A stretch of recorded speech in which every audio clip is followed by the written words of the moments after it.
पर इस तरीके से गाली गलौज करना, वो भी देश के प्रधानमंत्री के, मतलब ये गली में नुक्कड़ के गुंडे ऐसी भाषा का इस्तेमाल नहीं करते जो प्रधानमंत्री के लिए मां बहन की गालियों का इस्तेमाल कर रहे हैं। दिक्कत तो इसी बात की है ना कि जिस भाषा का ये लोग इस्तेमाल करते हैं, राजनीति में मतभेद होंगे और वो स्वाभाविक हैं। और भारत जैसे लोकतंत्र में जहां पे इतनी विविधताएं हैं, जहां पे इतने राजनीतिक दल हैं, हर किसी का अपना पक्ष होगा, हर किसी का अपना मत होगा, पर अगर मतभेद की परिभाषा शब्दों की मर्यादा को गिराना है तो ये कतई भारत जैसे लोकतंत्र के लिए उचित नहीं है और मैं कतई इसको स्वीकार नहीं करता हूं। मैंने हमेशा कहा है कि राजनीति में भाषा की मर्यादा का पालन करना होगा और भारतीय भाषाओं की खूबसूरती है भैया।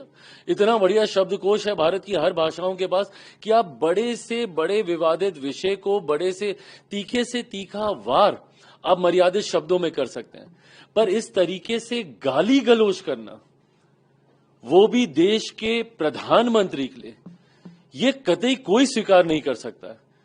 भाई मेरे प्रधानमंत्री हैं, वो हमारे देश के प्रधानमंत्री हैं। वो अगर आपको उनके किसी विषय को लेकर ऐतराज भी है तो आप अपने पक्ष को रखिए ना, पर मर्यादित होकर उस पक्ष को रखिए। आप हमारी नीतियों को लेकर हमें घेरने का काम कीजिए, आप हमारे कार्यों को लेकर हमें घेरने का काम कीजिए, पर यह कौन सी परंपरा की शुरुआत है कि आप गाली गलौज करेंगे? इसको कतई कहीं नहीं स्वीकार किया जा सकता। और कांग्रेस जैसी पार्टी जो कि देश की सबसे पुरानी पार्टियों में से एक है, कांग्रेस जैसी पार्टियों के रहते हुए इस तरीके की भाषा का इस्तेमाल किया जा रहा है।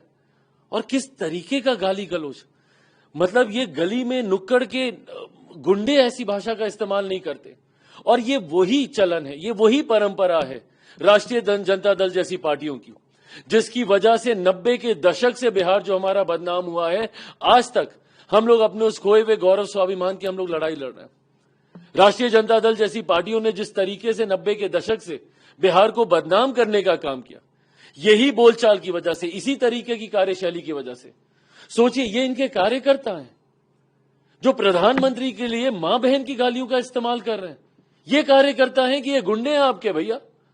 और ये वही लोग हैं जिन्होंने 90 के दशक में किस तरीके से अपराध, हत्या, लूटमार, डकैती, बलात्कार जैसी घटनाओं को चरम सीमा पर ये लोग लेकर गए थे। जो व्यक्ति गाली गलौज खुलेआम खुले मन से कर सकता है, राजनीतिक दल के वरिष्ठ नेताओं के सामने कर सकता है, वो सोचिए वो अपने घर में, गांव देहात गांव में जाके वो क्या कर रहा होगा। किस तरीके की राजनीति राष्ट्रीय जनता दल और कांग्रेस जैसी पार्टियां करना चाह रहे हैं। और जब चुनाव आता है, इस तरीके से भाषा की मर्यादा को ये लोग गिराने